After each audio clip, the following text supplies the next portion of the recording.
80 AM del sistema de emisoras Atalaya, en el mundo entero en el www.radio. Con nosotros, nos alegramos de que se haya recuperado, le vamos a dar paso y por supuesto también al sociólogo Stalin Poveda Granoble, director de este espacio. Licenciado, ¿cómo está usted? Muy buenos días.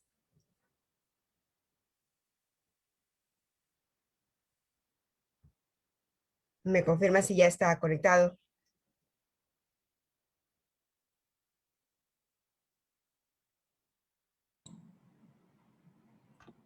Vamos a darle paso mientras tanto al sociólogo Stalin Poveda Granoble, director de este espacio. Gracias, Teresa. Alcides lo veo en pantalla. Sí. Me da mucha alegría. Alcides, buenos días. Le damos la bienvenida a nuestro compañero Alcides Montilla después de algún tiempo que ha estado en proceso de recuperación. Conocemos que su recuperación ha sido muy positiva, importante. Bueno, y ahora ya está en un adentre con nosotros en este programa de Opinión Sin Amarre, que lo viene realizando con nosotros por muchos años consecutivamente. Le damos la bienvenida y, por cierto, como todos los días, en condiciones normales, esperamos sus sesudos comentarios respecto a los temas que se debaten en este programa en función de la agenda nacional. Revisemos entonces, Teresa, buenos días, y también saludamos a Carlito Pacheco. Alcides Montilla, ya lo vemos nuevamente, bueno, se está todavía conectando, y vamos a revisar los titulares de los medios que traen hoy los medios impresos de circulación nacional. Claro que sí, sociólogo, vamos a iniciar con este recorrido informativo, como siempre, para que nuestros oyentes conozcan cuáles son las noticias que destacan los diarios de circulación nacional. En ese sentido, Diario El Universo nos cuenta hoy en su portada impresa: Arauz y Lazo a balotaje, Fiscalía quiere revisar CNE, dice Diario El Universo. Casi paralelo al anuncio de los resultados oficiales de la primera vuelta electoral el 7 de febrero, la Fiscalía General inició una investigación previa por una denuncia de dirigentes políticos de Pachacutic. Esta institución intentó ayer ejecutar una primera diligencia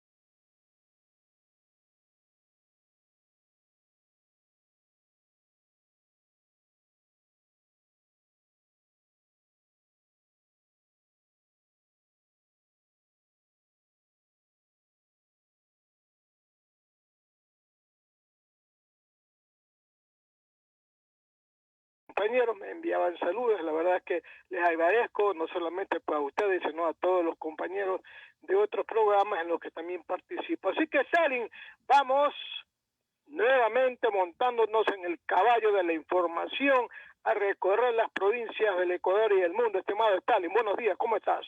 Así es, mi querido Alcides, nuevamente reiteramos esta alegría que tenemos por ya encontrarnos conjunto, completo en el equipo de Sin Amarre. Y lo más importante, tu salud. Es evidente que tu mejoría nos da mucha alegría, y continuamos, como tú dices, en un recorrido noticioso. Teresa, el día de hoy vamos a analizar algunos temas. Los medios de comunicación traen titulares bastante importantes, como todos los días, como dice Alcides, este es un cuerpo vivo de noticias, de información en lo político, en lo económico, en lo social y en todos los aspectos de la vida cotidiana de nuestro país. Y la segunda vuelta bajo fuego por un lado, bajo sospecha por otro lado y bajo indagaciones. Esto es una situación poco usual, no vista en nuestro país. Hoy tanto la Fiscalía como la Contraloría solicitan indistintamente acciones al Consejo Nacional Electoral, y unas solicitan, en el caso de la Contraloría, dar paso a una resolución para un tema de auditoría informática que deben de realizar ellos y luego la Fiscalía para una indagación sobre la base de datos. Es evidente que la segunda vuelta podemos considerarlo como un borrón y va de nuevo. Más allá de los porcentajes y de la oficialización de los resultados para la segunda vuelta, creo que los ecuatorianos, como decimos en el común denominador, borramos el cassette y comenzamos de nuevo. ¿Qué esperamos ahora los ecuatorianos de los candidatos? De los Andrés Arauz y del señor Guillermo Lasso. Y un tercer legítimo contradictorio, un cuarto también, el señor Herbas, y el señor Yacu Pérez. Esta es una gran interrogante. En los dos últimos, en el caso del tercero, el señor Yacu Pérez, con su movimiento indígena, tiene en marcha, valga la redundancia, una marcha nacional para llegar a la ciudad de Quito entre el día de hoy y el día de mañana. La pregunta es que cuando fue convocado era para defender los resultados para la segunda vuelta. Hoy estos resultados están oficializados. Entonces, la repregunta es ¿qué se va a defender? ¿Cuáles son las consignas centrales que los lleva a esta gran concentración que dicen ser como unas 6.000 a 10.000 personas que van a llegar a la ciudad de Quito, independiente de las otras movilizaciones locales y puntuales en provincias y las grandes ciudades del país? El señor Yacu Pérez ha ido evolucionando, igual como van evolucionando en su pensamiento y en su discurso los candidatos. Es el caso del señor Arauz y es el caso del señor Yacu Pérez. Ha pedido disculpas por una inesperada declaración, ¿no?, que afectaba a las credenciales democráticas, al Consejo Nacional Electoral y generaba contradicciones a nivel de candidatos. No sé si es suficiente la disculpa, pero no ha desactivado la alarma social que se va a convertir la presencia de su movimiento, del movimiento indígena y de algunos movimientos obreros y movimientos sociales en el país. No, esta presión social no se ha desactivado, no, alrededor de esta gran concentración que terminará el día martes o llegará el día martes a la ciudad de Quito. ¿Y por qué digo que no se ha desactivado? Porque el elemento de presión social en la expectativa de un pronunciamiento como ya está dado a nivel oficial y no se ha desmontado esta movilización. Entonces hay que preguntarse cuál sería el objetivo si ya están oficializados los resultados electorales. ¿Qué tendrán que reclamar? Primera interrogante. Luego, ¿hasta qué punto y en qué medida, en medio de este proceso electoral con tantas inconformidades, aporta mantener esta amenaza social? Porque eso es lo que es, una amenaza social al proceso electoral. Hay que desactivarla, señor Yacu Pérez. Anoche, en la noche del día domingo, observaba un programa en televisión, Hora 25, y lo vi a uno de los candidatos de Pachacuti, que hoy es ya proclamado oficialmente asambleísta. Y decía que lo más importante en este momento es valorar lo que el pueblo les ha entregado y les ha asignado en el proceso electoral.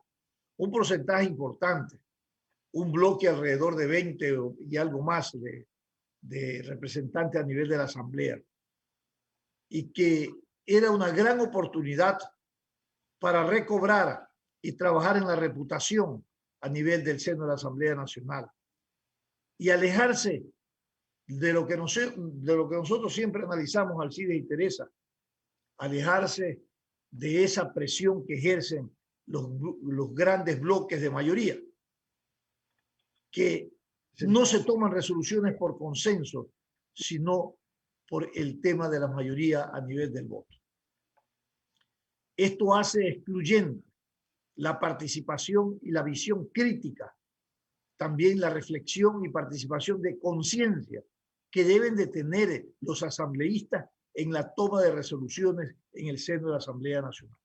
Ese mensaje a mí me parece muy importante, que debemos acogerlo y ese llamamiento que siempre hacemos desde la comunicación, desde los espacios que se generan opinión, para lograr en el país un nivel elemental de gobernabilidad y que no se imponga el chantaje a nivel cuantitativo en el seno de la Asamblea Nacional, que no se imponga, tanto mayorías y minorías en algún determinado momento juegan un papel determinante para generar esta gobernabilidad enmarcada en los pesos y los contrapesos de una democracia que exige mayorías y minorías. Estos equilibrios que tienen que ser consensuados para generar gobernabilidad son los que reclama el país. Y esta es una gran oportunidad. Decían que un 80 o 90% de los asambleístas que han salido beneficiarios del voto a nivel de este proceso electoral son nuevos y que tal vez eso le va a dar una especie de oxigenación y un escenario bastante propicio para generar convocatorias de diálogos y también para establecer niveles resolutivos en el seno de la Asamblea Nacional que tengan que ver más con el compromiso y la agenda del país y alejarse de la agenda partidaria. ¿Es difícil pedir esto? Bueno, es difícil, pero no imposible. Lo importante es que esperamos los ecuatorianos de que la institucionalidad tan venido a menos en los distintos aspectos de control institucional. Decíamos en semanas anteriores que si nosotros analizábamos cada uno de la institucionalidad que está en esta función del Estado de control social, ¿no? Y de auditoría social, nos damos cuenta que todas, sin excepción, están en una pésima reputación, están con una falta de déficit de credibilidad.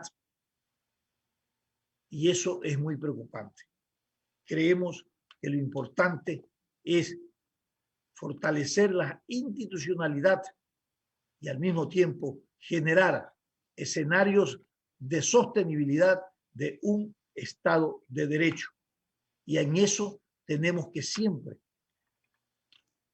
mirar, empujar, grabar compromisos para una restauración nacional, institucional, de una vida democrática en Estado de Derecho. Alcide. Sí, Stalin, tenemos que empezar esta intervención haciendo una referencia muy especial a los médicos, porque hoy se celebra el Día del Médico Ecuatoriano. Más que nunca, este personaje, este profesional, está actuando en la vida de los ecuatorianos, y no solamente de los ecuatorianos, de todo el mundo. ¿Por qué? Porque él es el vigilante, él es el custodio, él es el que está en este momento, con otros profesionales de la salud, por supuesto, buscando salvar a la población de esta pandemia. No hay médico que en este momento no está en este sacrificio, por esa vocación que tienen de ayudar a la gente desinteresadamente a que se rehabilite de su salud. Ellos deben de brindar, como siempre, atención médica oportuna, cálida y profesional. Y es por esto que este comentario sirve como una especie de homenaje por esta celebración del Día del Médico Ecuatoriano, que se lo hace propiamente porque es el natalicio del primer médico ecuatoriano que tuvo nuestro país, Francisco Javier Eugenio de Santa Cruz Espejo, un 21 de febrero. Así que aprovechemos la ocasión para reiterar nuestra felicitación en medio de esta crisis. Un abrazo imaginario a la distancia a todos los médicos ecuatorianos en su día, que sigan en esta lucha. Los necesitamos, no doblegar, porque si los médicos doblegan, nuestra vida peligra. Así que una felicitación por ese lado. En el aspecto político, Stalin, hay tres hechos que hay que comentar. El primero, indudablemente, que ya pues el Consejo Nacional Electoral ya dio a conocer los resultados de las últimas elecciones. Una madrugada de ayer, las 2:30, dijo pues que don Andrés Arauz tenía 3.032.000 votos, don Guillermo Lasso 1.829.378 votos, y don Yacu Pérez 1.797.445. O sea, hay, como dicen en la hípica, un triunfo entre el segundo y el tercero por una cabeza, otros dicen que por un hocico, otros por una nariz. ¿Qué pasa con lo siguiente? Hay otro hecho. Se anuncian 3 recursos ante estos resultados, 3 recursos. Hay uno que ya está presentado de Pachacutic, que según su coordinador Marlon Santi, van a seguir los pasos legales para actuar en derecho, esto es, para obligar al Consejo Nacional Electoral a revisar las urnas para realizar también un recuento de los votos. Vamos a ver qué dice el Consejo Nacional Electoral, pues, ¿verdad?, en este asunto, que en principio era un acuerdo entre Yacu Pérez y Guillermo Lasso, y es que pues se deshizo. Vamos a ver qué va a pasar con la presentación de estos 3 recursos. Y la tercera, el tercer tema, muy polémico por cierto, la intervención de la Fiscalía y de la Contraloría. Aquí hay varios elementos. Unos dicen que la Fiscalía y la Contraloría sí pueden actuar en esto de revisar el sistema informático del Consejo Nacional Electoral. Otros dicen que no tienen nada que hacer ni la Fiscalía ni la Contraloría en estos menesteres. Y hay un tercero que dice, bueno, el que no la hace no la paga, y si quieren intervenir la Fiscalía y la Contraloría, que lo hagan, porque aquí no ha pasado absolutamente nada. ¿En cuál de estos 3 nos ubicamos? Es interesante el análisis. ¿Por qué? Porque es muy raro que la Fiscalía y la Contraloría intervengan en la mitad de un proceso electoral, sabiendo que el Consejo Nacional Electoral, se ha dicho siempre, es el ente que rige en un año electoral como esto, rige todo lo que tenga que ver con el tema electoral. Así están las cosas y salen. El país se presenta otra vez más en esta dirimencia pública de que los unos están a favor, los otros en contra. Unos dicen, ¿qué diablos pretende la Contraloría y la Fiscalía? Aquí don Henry Cucaló, le estoy leyendo, pues, asambleísta de Social Cristiano, está diciendo que ¿qué diablos pretende la Contraloría y la Fiscalía? Otra vez la institucionalidad al garete. Hay otros que consideran que, como digo, hay que permitir porque si no se ha hecho nada, ¿por qué se tiene que temer? Y otros asuntos también que tienen que ver con expresiones de abogados que dicen que la Fiscalía y la Contraloría no tienen por qué perder atribuciones en periodo de elecciones. ¿Con qué punto de vista nos vamos, estimado Stalin? A ver, Alcides, todo esto que está ocurriendo en el país, ya los ecuatorianos hemos perdido la capacidad de asombro. Esto que usted acaba de narrar y que acabamos de describir en un análisis de cómo es la intromisión de cierta institucionalidad, Fiscalía, Contraloría, que ponen bajo sospecha este proceso. Ya lo vivimos antes de la primera vuelta, en esa confrontación del Consejo Nacional Electoral y también con lo contencioso electoral. Y tenemos alrededor de eso como experiencia un sinnúmero de criterios de abogados, de profesionales. Y tenemos también resoluciones del Consejo Nacional Electoral, de interpretaciones, de discrecionalidades respecto a resoluciones que se tomaron. El proceso continuó. Los agoreros del desastre decían que no se iban a poder hacer las elecciones frente a esa confrontación de estas 2 instituciones, la una de regulación y la otra que juzga los aspectos relacionados a delitos e inconformidades de procesos electorales. Hoy ya estamos en la segunda vuelta. Esto transcurrió en medio de todo lo que usted ha analizado, es decir, de confrontaciones, visiones, posiciones, de toda índole.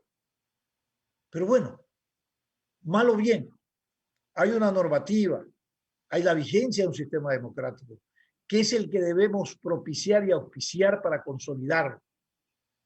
Y yo creo que deberíamos un poco alejarnos de que cada vez que hay una inconformidad en este proceso electoral, A quien se afecta es a la institucionalidad, porque todo recae sobre el proceso de la institucionalidad.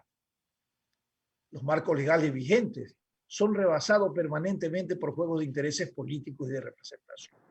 Es lo que hemos vivido durante todo este proceso.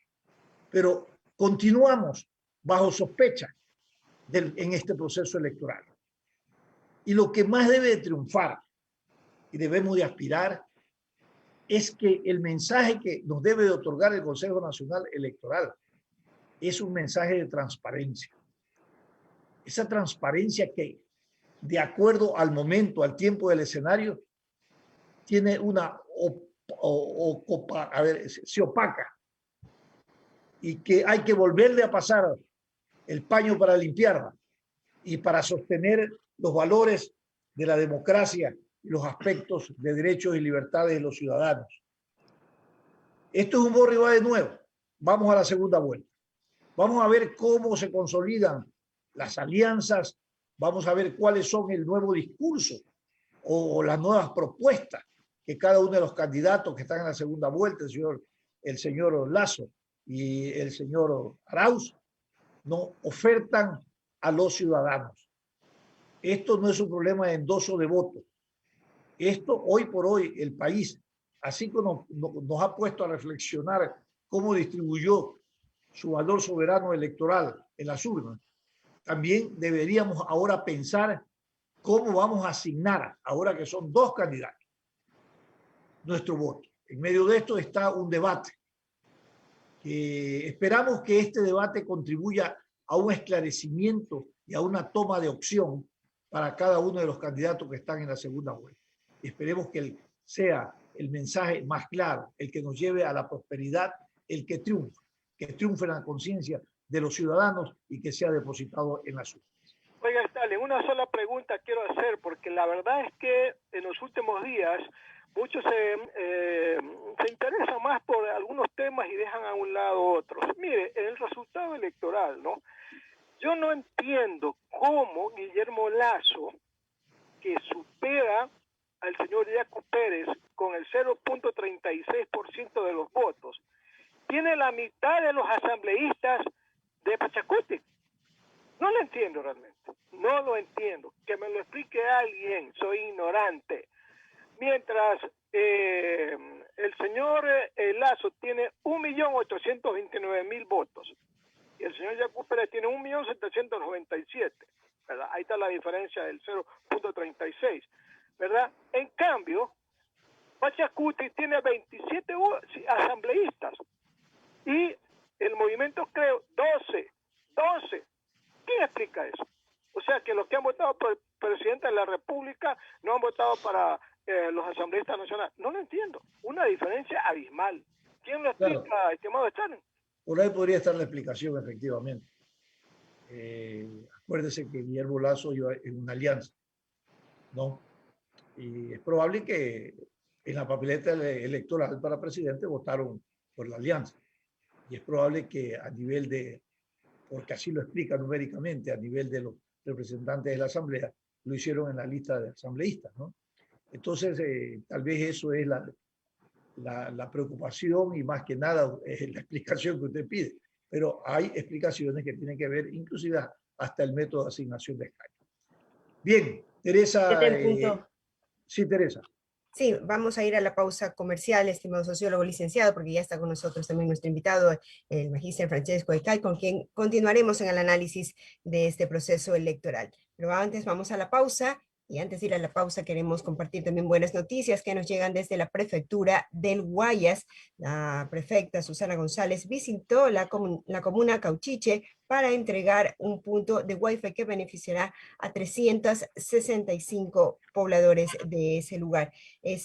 Fue recibida pues en un ambiente de fiesta y donde indicó la prefecta, nuestro objetivo es cerrar la brecha digital, acercar a las comunidades rurales, incluyendo a las que están fuera del continente como Puná, y cada vez activar un punto de Wi-Fi que transforma y cambia vidas. Cada día acercamos más a la población a estar más conectados con el mundo. La primera autoridad explicó que este proceso se da en medio de un convenio firmado con Unidos por la Educación, donde no solo se trata de conectividad, sino también del mejoramiento de infraestructura, el cambio de método de estudios con la incorporación de nuevas metodologías que benefician a niños y jóvenes. Vamos a la pausa comercial, pero enseguida regresamos con más de su programa Sin Amarres. Este es un programa de opinión, categoría O, apto para todo público. El siguiente es un espacio publicitario apto para todo público.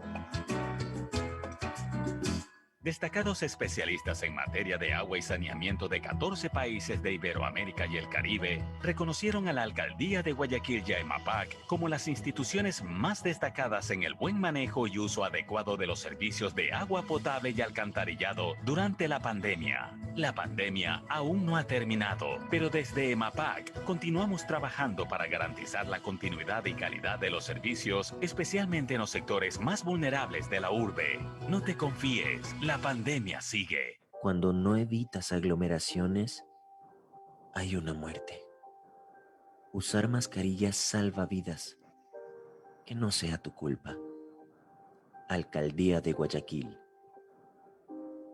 Ahora renovar tu permiso de bomberos es más fácil y rápido, tanto como ver las historias de tus amigos en Instagram, buscar tu video favorito en YouTube o subir una nueva foto de perfil en Facebook. Ahora tan solo debes entrar a www.bomberosguayaquil.gov.es y dar clic en servicios en línea. Allí podrás realizar el pago de tu permiso e imprimirlo online. Además, podrás ingresar tus obras o proyectos de construcción, todo desde la facilidad de tu hogar. Si necesitas más información, chequea nuestras redes sociales o escríbenos a serviciosenlinea@bomberosguayaquil.gov.es. Este es un mensaje del Benemérito Cuerpo de Bomberos de Guayaquil. En EMAPAC, nuestro compromiso es brindarte una atención de calidad, oportuna y humana.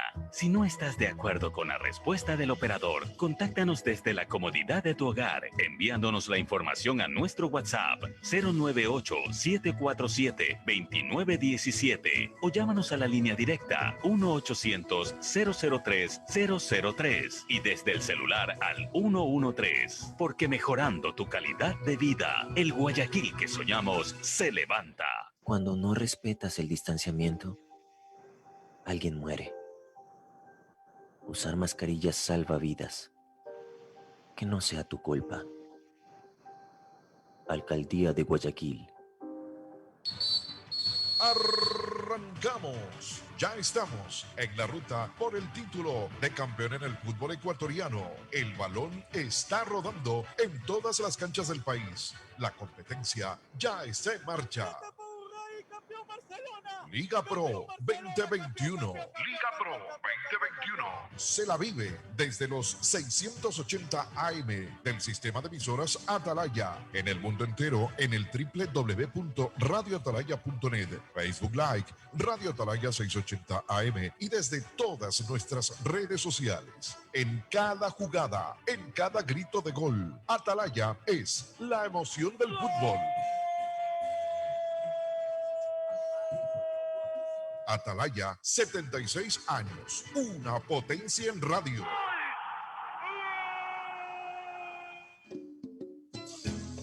Fin del espacio publicitario. Usted está escuchando un programa de opinión, categoría O, apto para todo público. Sin Amarres, una mesa de diálogo donde sobresalen los temas de mayor interés social, económicos y políticos del país. Sin Amarres, bajo la conducción del sociólogo Stalin Poveda Granobles. En Sin Amarres, le damos la bienvenida al invitado de hoy.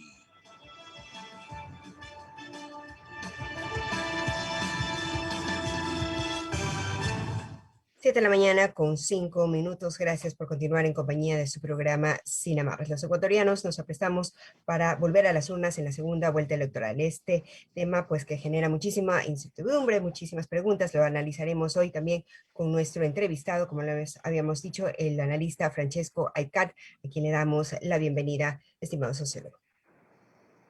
Le damos la bienvenida a Francisco Aycar. ¿Cómo está usted? No lo veo en pantalla, que entiendo que estaremos por audio. Me confirma, me da un comprendido, Francesco. Acabo de prender mi camarita. Ahora. Ante todo, pues buenos días a usted, Hace tiempo que no nos vemos, un gran abrazo a la distancia y a todos los radioescuchas pues, de esta prestigiosa Radio Atalaya. Aquí estamos para tratar de responder algunas preguntas como las del caballero que tuvieron anteriormente. Cómo no, Francesco, es un gusto saludarlos, saber que está muy bien, lo veo muy bien de salud. El Consejo Electoral ha concluido los escrutinios para dignidades y binomios presidenciales. Y por cierto, está Guillermo Lasso y el señor Arauz. En esta segunda vuelta no es diferente a la primera vuelta. Hay impugnaciones y hay anuncio por parte de instituciones a nivel de fiscalía y a nivel de la Contraloría sobre la una hacer una auditoría de procesos informáticos y la otra sobre retener todos los aspectos informativos respecto al padrón electoral y al resultado de las elecciones.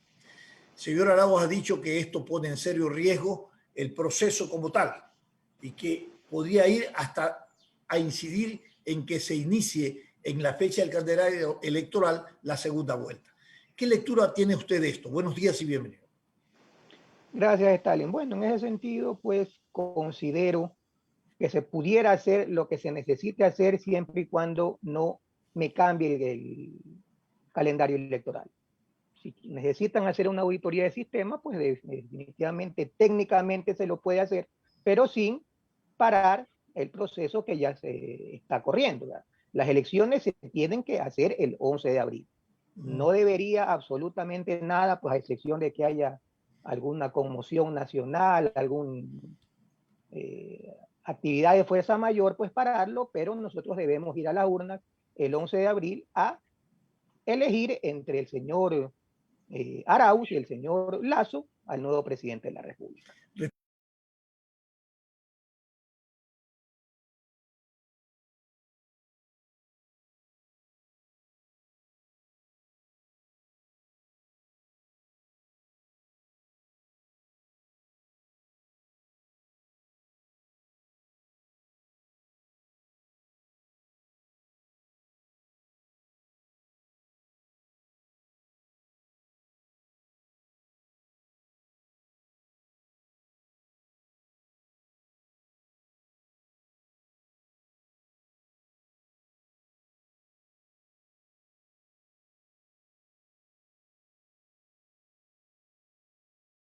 Concretarse, ¿hay estos niveles de compromiso para aperturar estos espacios?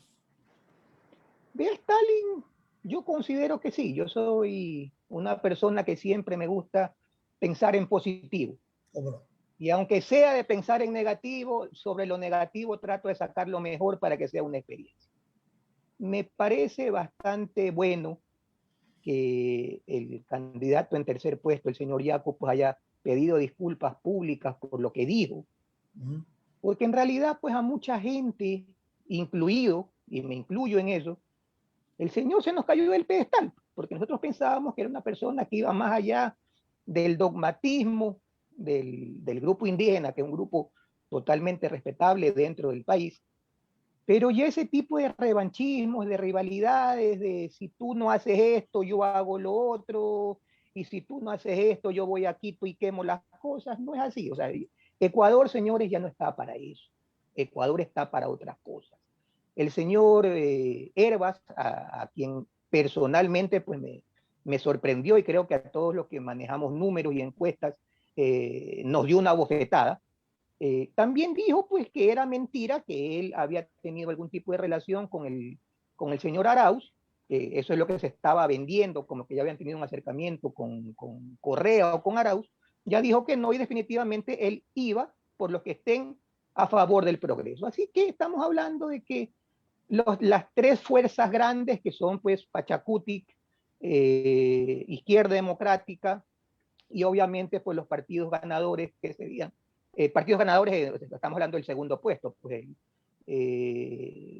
el partido del señor Lasso y el Partido Social Cristiano pues están juntos, y yo le aseguro a Stalin que los otros partidos verán ese entendimiento, verán esa oportunidad para Ecuador Cambie y se irán sumando. Obviamente pues, habrá partidos que están alineados quizás al mejor postor, esperemos que no sea así, pero yo sí considero, Stalin, que puede haber una gran concertación y por qué no soñar en un nuevo Frente de Reconstrucción Nacional. Correcto. Hablemos un poco de la conformación de las fuerzas a nivel que ya están definidas a nivel de la Asamblea Nacional. Pero analicémoslo un poco desde la perspectiva del bloque del Partido Social Cristiano. ¿Tiene 19 o 20? ¿Cuántos son? A mí me salen hasta el día de ayer, de lo que hice en una investigación, 19. 19. 16 puros del Partido Social Cristiano y 3 de alianzas. Y tiene usted la definición por distrito en Guayaquil. ¿Cuántos sacamos? Por ejemplo, en el 2, ¿cuántos sacamos? En el 2 sacamos 1. 1. Ya. En el 2 sacamos 1. Ahí si usted quiere, pues yo aquí tengo igual, Stalin, si quiere, pues yo tengo aquí una plantilla a la mano. Usted me puede decir cualquier provincia, pues yo le voy detallando cómo están esos. Puedo llegar a eso. A ver, entonces hagámoslo Guayaquil, Guayas. A ver, veamos Guayas. Un segundito. No tendríamos que verlo por circunscripciones, así creo que está cortado. Está cortado. Okay. A ver, en Guayas tenemos 2. En el 1 tenemos 1. En el 2 tenemos 2 en el 3 y 1 en el 4. Perfecto. Esto en relación a las elecciones anteriores, ¿cómo está cuantitativamente? Bueno, las elecciones anteriores, déjeme ver, aquí también lo tengo. En las elecciones anteriores el Partido Social, sino que ahí sí no lo tengo desagregado, ya. Pero en las elecciones anteriores el Partido Social Cristiano tuvo 15. Y de ahí también tengo para atrás, tengo hasta el año 2006, pues un pequeño análisis de cómo fueron moviéndose los números. Esto, ¿no? Me parece interesante. Yo, Francisco, por su experiencia en el trabajo político, en el análisis, en análisis de los resultados electorales, Guayaquil era una plaza bien concentrada alrededor del pensamiento del Partido Social Cristiano, de la gestión de los exalcaldes. Hoy pareciera ser que se está perdiendo esos espacios porque entraron nuevas fuerzas políticas y tuvieron resultados electorales muy importantes. Esto que tanto se defiende y se ha venido defendiendo, ¿no? En los momentos más difíciles, cuando se tenía un contradictor como el expresidente Rafael Correa, que no pudo entrar, que no pudo virar esa votación. Hoy es otra realidad. ¿Cómo un poco, qué lectura se va teniendo de esto? Bueno, en ese sentido, Stalin, y lo dijo también en algún momento algunos líderes, Guayaquil es correísta y Guayaquil es nebotista.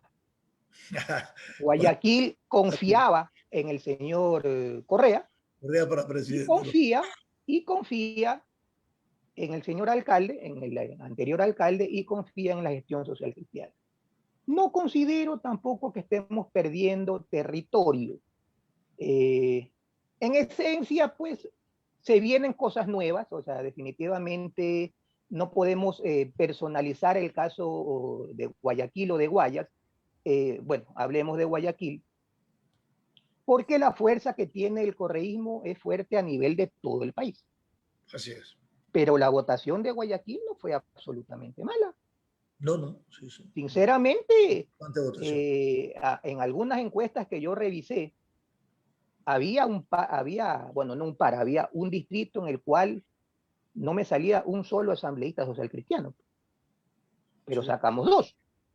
Entonces los números no son tan malos. Ahora, lo que usted dice es cierto, han venido nuevas fuerzas porque antiguamente, pues si hubiéramos tenido el método de Hunt actualmente en los 3 distritos de Guayaquil, solamente 2 partidos hubieran llevado las 20 curules.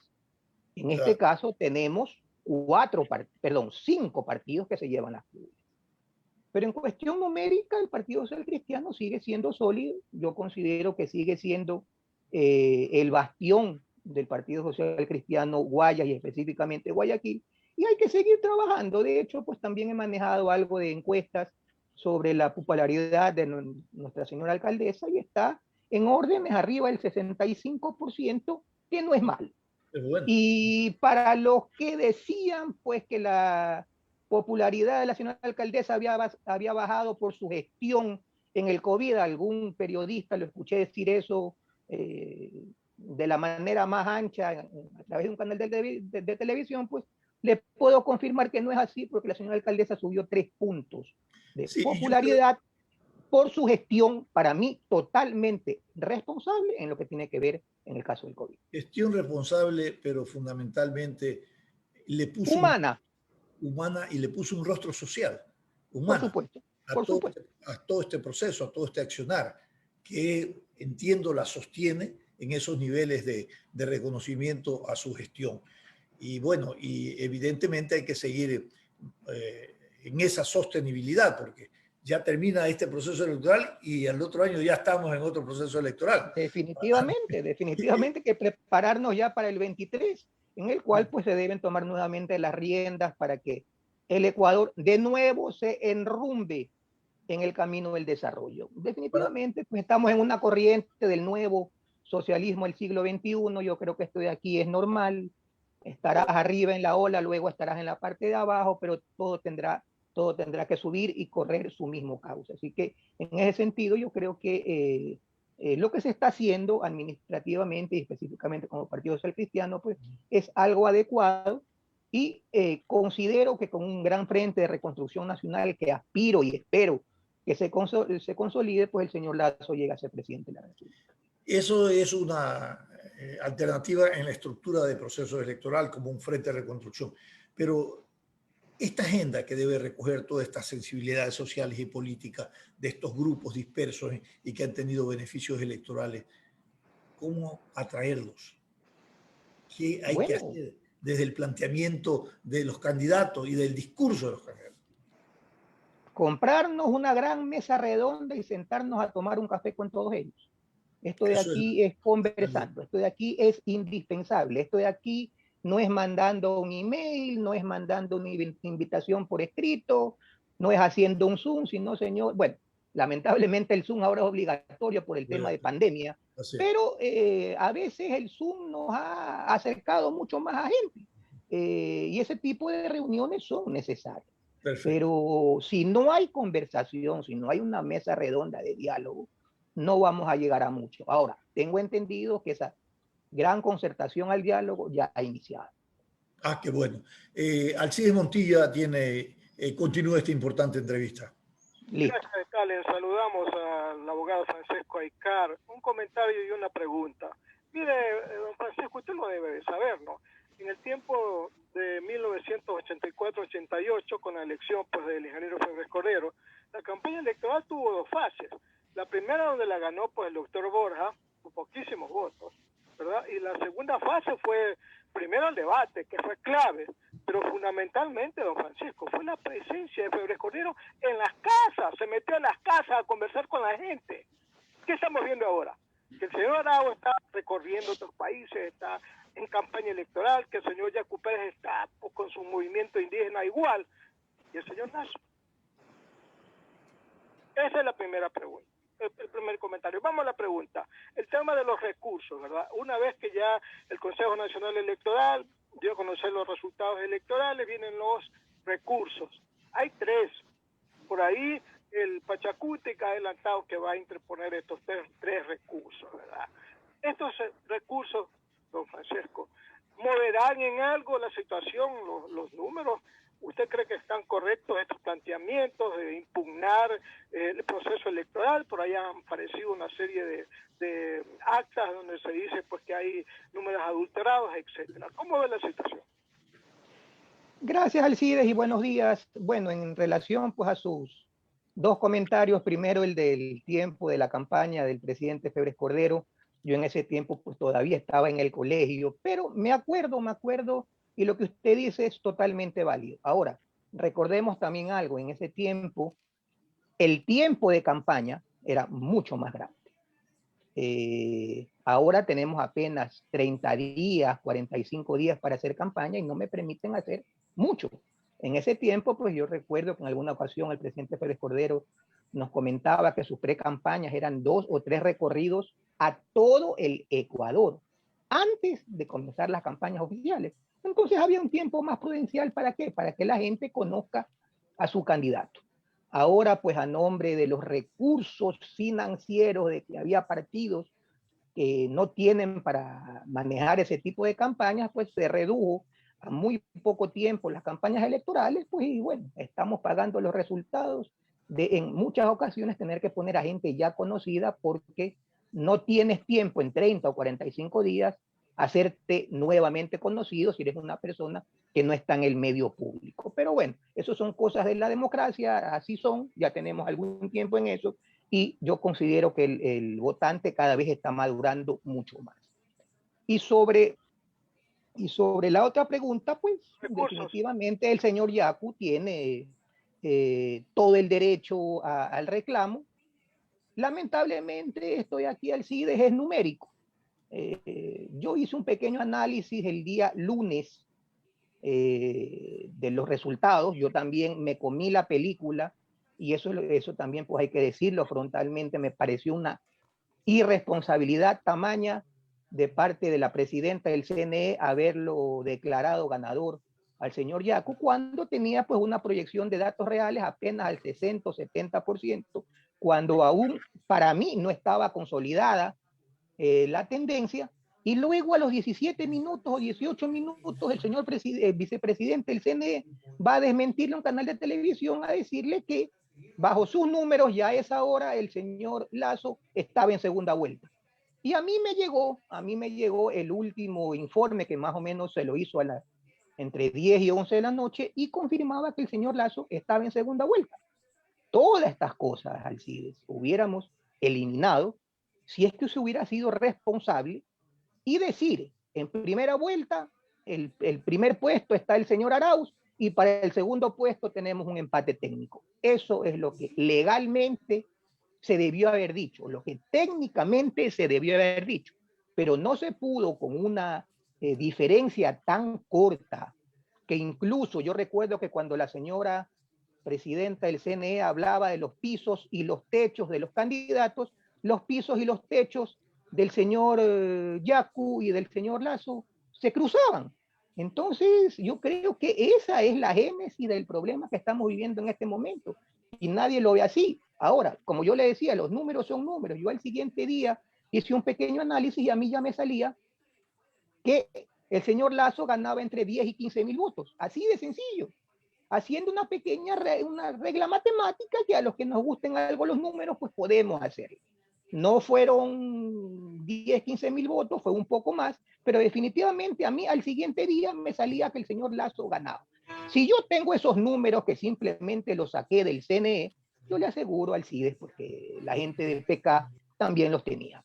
Así que ellos tienen todo el derecho de reclamar, no vamos a decir de que no hay incorrecciones, definitivamente siempre las hay, pero por 2, 3 o 10 majaderías que hacen gente que las ponen adrede a hacer esas cosas en las mesas, pues tampoco puedes extrapolar esos datos y con 1 o 2 actas puedes decir que esa diferencia es la que te puede marcar una diferencia para llegar a segunda vuelta.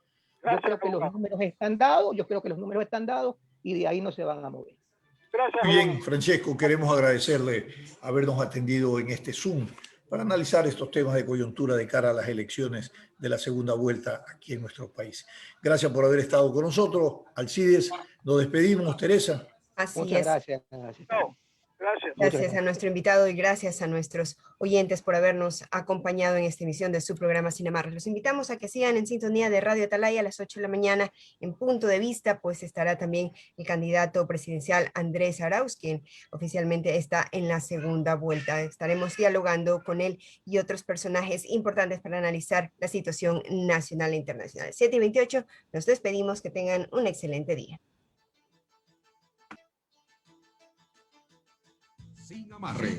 Una mesa de diálogo donde sobresalen los temas de mayor interés social, económicos y políticos del país. Sin amarres, bajo la conducción del sociólogo Stalin Poveda.